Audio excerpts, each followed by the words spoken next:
কাকুমণির কথা শুনে সুধাকে ক্ষমা করে ভালোবাসতে শুরু করলো তেজ। সম্পূর্ণ জানতে ভিডিওটিতে একটি লাইক করে প্রথম থেকেই দেখতে থাকো। গল্পের শুরুতেই দেখা যায় যে সুধা তেজকে কথা দিয়েছিল যে এই ভাঙাচোরা বাগানটাকে আবারও ঠিক করে সাজিয়ে দেবে। এদিকে বাইরে প্রচণ্ড বৃষ্টি পড়ছে আর তার মধ্যেই সুধা খুব সুন্দর করে ভাঙাচোরা জিনিসগুলোকে ঠিক করার চেষ্টা করেই চলেছে। অন্যদিকে কাকুমণির কাছ থেকে লুকাতে পারেনি সত্যিটা তেজ, তাই এবারে কাকুমণিকে সবটা খুলে বলতে হচ্ছে। তেজ তখন বলে, বিশ্বাস করো কাকুমণি, যখন আমি জানতে পারলাম সুধার ডিভোর্সি তখন অলরেডি অনেক দেরি হয়ে গেছে। আমার হাতে আর কোনো অপশান নেই, তাই বাধ্য হয়ে আমাকে সবার সম্মান রক্ষার্থে সুধাকে বিয়ে করতে হয়েছে। বিয়ের মণ্ডপে সবাই ছিল, আমি যদি বিয়েটা না করতাম আরও বেশি করে ঝামেলা হতো। ঠাম্মি দাদু সবাই আমাকে ভুল বুঝতো, তাই জন্যই হয়তো আমি এই বিয়েটা করতে বাধ্য হয়েছিলাম। তখনই কাকুমণি বলে, কিন্তু তেজ তুই আমাকে একটা কথা বল, সুধার ডিভোর্সি বলে ওর সমস্ত গুণ একেবারে ফিকে পড়ে গেল। আমি জানি তুই ইমনকে ভালোবাসতিস, কিন্তু ইমনকে ভালোবাসার পরে তুই বুঝতে পেরেছিলিস যে ইমনের সাথে থাকা যায় না, তাই ইমনকে ছেড়ে দিয়েছিলিস। এরপর তো তুই বিয়ে করতেই চাসনি, কিন্তু মায়ের অনুরোধে অনেক বলা সত্ত্বে তারপরে তুই বিয়েতে রাজি হয়েছিস। কিন্তু সুধাকে বিয়ে করতে রাজি হয়েছিলিস কেন? সুধার মধ্যে সেই সমস্ত গুণগুলো দেখেছিলিস বলেই তুই সুধাকে বিয়ে করতে চেয়েছিলিস। সেই কথাটা কি তুই অস্বীকার করতে পারিস তেজ? কিন্তু সুধার ডিভোর্সি বলে 1 মিনিটের মধ্যে সমস্ত কিছু শেষ হয়ে গেল, এটা কি করে হতে পারে? আমি বলছি তুই ঠিক কাজ করেছিস সুধাকে বিয়ে করে। আমি জানি তুই ঠাম্মির কথা শুনে সমস্ত কাজ করিস, কিন্তু পশু মল্লিক পরিবারের বড় নাতি হয়ে তুই একদম ঠিক কাজটা করে ফেলেছিস। আমার তোর জন্য গর্ব হচ্ছে রে, বলেই জড়িয়ে ধরে। আর তেজ তখন বলে, কি বলছো কাকুমণি, আমি ঠিক করেছি? কাকুমণি বলে, অবশ্যই তুই ঠিক করেছিস, কে বলবে যে তুই ভুল করেছিস? আমি বলছি তুই যেটা করেছিস সেটা একদম ঠিক কাজ করেছিস, কারণ এখানে কোনো ভুল নেই। সুধা সত্যি খুব ভালো মেয়ে, ওর বিচার বুদ্ধি, ওর গুণ, ওর বিবেক বিবেচনা অনেক বেশি, যেটা সবার থেকে আলাদা। ওই পারবে এই সংসারটাকে ঠিকঠাকভাবে রাখতে। মায়ের যে সমস্ত পুরোনো ধ্যান ধারণাগুলো রয়েছে সেগুলো ধুয়ে মুছে সাফ করে দিতে পারবে। ও কোনো অন্যায় করেনি, আর তুই ওকে ভুল বুঝিস না তেজ। মেয়েটাকে তুই ভালোবাসতে শুরু করেছিস যখন, এই ভালোবাসা থামাস না, কারণ ভালোবাসা অনেক কিছু স্যাক্রিফাইস করতেও জানে। এই যে তুই বুঝতে পেরেছিস যে ও ডিভোর্স, তাহলে এটা মেনে নে, কি করবি এখন তো আর কিছু করবার নেই। কাকুমণির কথাগুলো তেজের অনেক ভালো লাগে। আর এদিকে সুধার তো প্রায় সবটা সাজানো হয়েও গেছে, আর একটুখানি বাকি আছে। এরপর সুধা সেটাও কমপ্লিট করছে, কিন্তু কমপ্লিট করতে করতে সুধা মনে করে তেজ যেন চলে এসেছে আর তাকে সাহায্য করছে, কিন্তু এমনটা হয় না। সুধা পুরোটাই স্বপ্ন দেখে। তরিতা ভাবে এবার হয়তো দিদিভাই শেষ হয়ে যাবে। তরিতা ইচ্ছে করে দরজার ছিটকিনিটা লাগিয়ে দিয়ে চলে গেছে। এরপর সুধার সমস্ত কাজ হয়ে যাওয়া সত্ত্বেও সুধা কোনোভাবেই দরজা খুলতে পারে না, কারণ দরজাটা তো ভেতর থেকে লক করে দেওয়া ছিল। সুধা তখন ভাবে, এবার কি হবে, আমি কি করে যাব ঘরে? এদিকে খুব জোরে জোরে বাজ পড়ছিল, তাই সুধা আরও বেশি করে ভয় পেয়ে যায়। সুধা বুঝতে পারে এই রকমভাবে যাওয়া সম্ভব নয়। এরপর বসতে বসতে সুধার ঘুমও এসে যায়। আর অন্যদিকে তেজ মনে মনে ভাবে, এতটা রাত হয়ে গেল এখনও কি সুধা সাজিয়ে চলেছে? কাকুমণি বলে, যা গিয়ে সুধাকে নিয়ে আয়, এইরকমভাবে ঝামেলা করিস না, নিশ্চয়ই মেয়েটা এখন বৃষ্টিতে ভিজছে, তুই ওকে এত বড় শাস্তি দিস না তেজ। ও খুব ভালো মেয়ে, আমি ওকে দেখেই বুঝেছি, ওর কথাবার্তা খুবই ভালো, আর যেভাবে সংসারটাকে আগলে রেখেছিল ওর কোনো ভুল হতেই পারে না।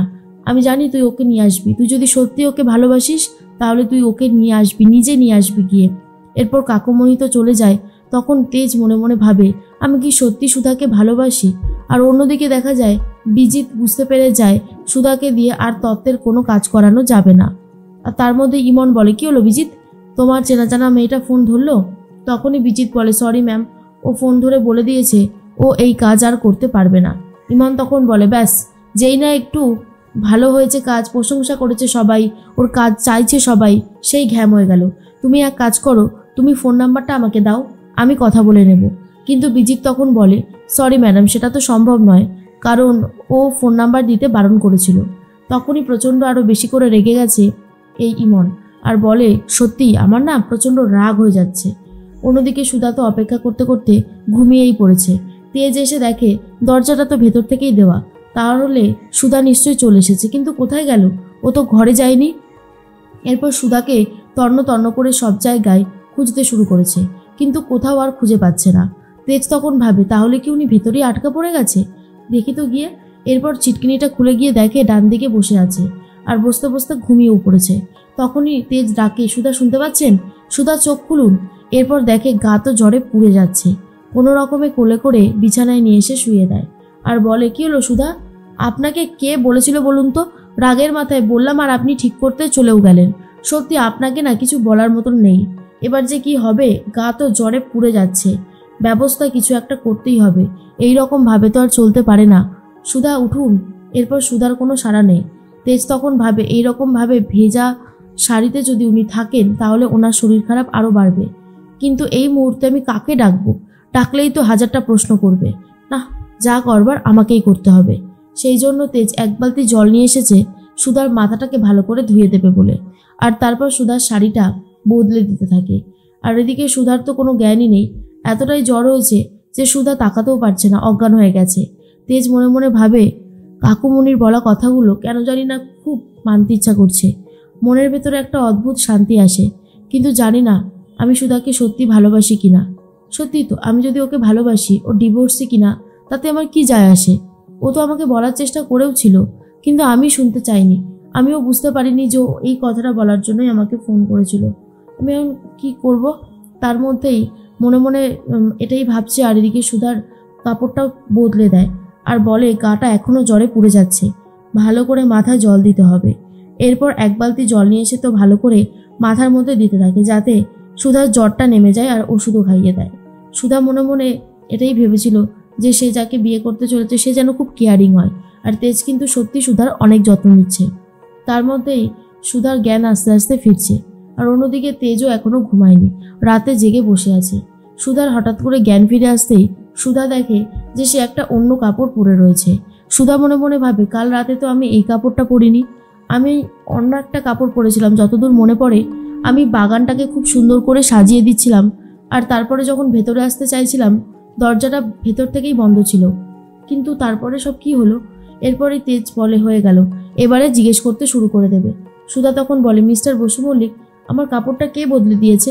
না মানে আমি তো এই কাপড়টা পরেছিলাম না। সুধার কথা শুনে তেজ উত্তর দেয়, আপনি ঘরে আর কাউকে দেখতে পাচ্ছেন? ঘরে তো কেউ ছিল না, আর আমি কাউকে ডাকিও নি, আমি নিজে নিজেই সবটা করেছি। আর এটা শোনার পর তো সুধা অনেক বেশি লজ্জা পেয়ে যায় আর বুঝতে পারে যে যেটা হয়েছে সেটা হয়তো ঠিক হয়নি। মিস্টার বসু মল্লিক এইরকমভাবে তার কাপড় বদলে দিয়েছে, এটা যেন কোথাও একটা মেনে নিতে পারে না সুধা। আর অন্যদিকে তেজ ভাবে সুধার জ্বরটা কমেছে, যাক অনেক ভালো হয়েছে। কাকুমণির কথাই কিন্তু সুধার উপরে ভরসার বিশ্বাস, ভালোবাসা অনেক বেড়ে গেছে তেজের।